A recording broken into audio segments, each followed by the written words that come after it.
this letter that I think 11 Democrat senators signed, dated March 31st, 2023. It's to members of the Appropriations Committee. I'm just looking here at the signatories. It includes quite a number of members of this committee, as well as others. This is a very interesting letter to me, and I just want to look a little bit at some of the language and what these senators are asking for. They say that Congress ought to impose a code on the Supreme Court. They say Congress has broad authority to compel the Supreme Court to institute reforms. Compel. And then they go on and say Congress's appropriations power is one tool for achieving these changes. Compel. Now, we're going to compel the court. We're going to use the appropriations power. How to do it? Well, they're very specific. Congress should withhold appropriations. Withhold appropriations. And then they go on to say nothing stops Congress from treating the judiciary any differently than any other entity of government when faced with judicial recalcitrance. So here we have judicial recalcitrance. These darn judges won't do what we tell them to do, so we're going to compel them to do what we want, and we're going to use the appropriations power. All right, what appropriations? Well, they ask for $10 million to be withheld. That's an interesting number to me. $10 million. $10 million. Why $10 million? Well, let's have a look at the Supreme Court's 2024 budget request. What do we see? Well, we see $4 million of requests for security funding from the CHIPS Act. $4 million.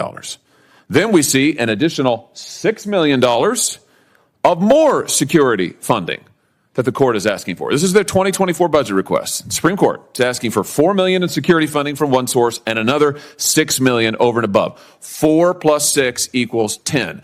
$10 million of security funding that the court is specifically asking for this year in their budget request.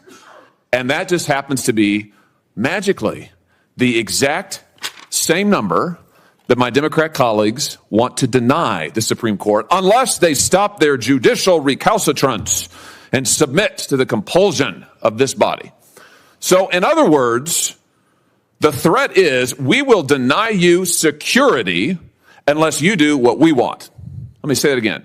We will deny you security unless you do what we want. We had an assassin come to the home of Justice Kavanaugh and try to murder him. We have had credible threats on the lives of other justices. And now members of this body say, we will deny you security for you, your families, your children, unless you do what we want. Extraordinary. Extraordinary. Judge Mukasey, can I just ask you, longtime distinguished jurist, former Attorney General of this country, do you think it's appropriate to threaten the security of justices of the United States and their families in order to get them to comply with the wishes of this body? No. Have you heard of something like this being done before? I have not. I haven't either. And I have to say, at a time when we have had 3 different credible assassination attempts or threats against justices, we still have people illegally going to the justices' homes to attempt to influence their decisions in cases. No one has been prosecuted for those violations. We have constant threats and danger to their children. We had radicals post publicly the school location of one of the justices' children.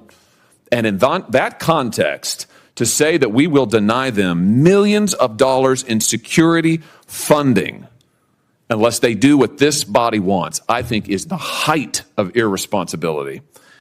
And frankly, I can't believe that I'm seeing it. I guess it's just of a piece with what we've seen from the majority leader, who said that, what was it? Schumer, he said Kavanaugh and Gorsuch, that you will reap the whirlwind. Well, I guess we're reaping the whirlwind now, that they're just on their own unless this judicial recalcitrance stops.